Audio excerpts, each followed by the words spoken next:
Let us see what is the meaning of bins in Adobe Premiere Pro. So you can consider the bins as the folders in Adobe Premiere Pro.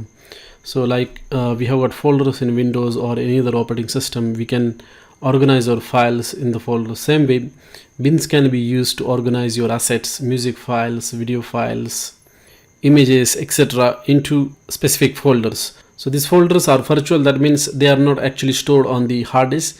So to create the bin, just right click and then you can click on new bin.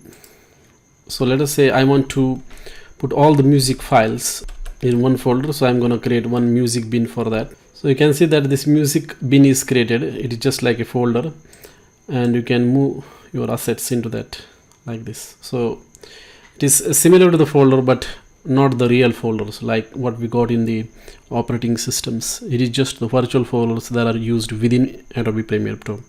And same way you can create folders for the, let us say, video files, images. So if the project is very big, there are lots of hundreds of clips, then it is very important that you organize your assets using the bins, and it is easy to find the files as well. Basically it is all about organization of your assets. That's it. Thanks for watching.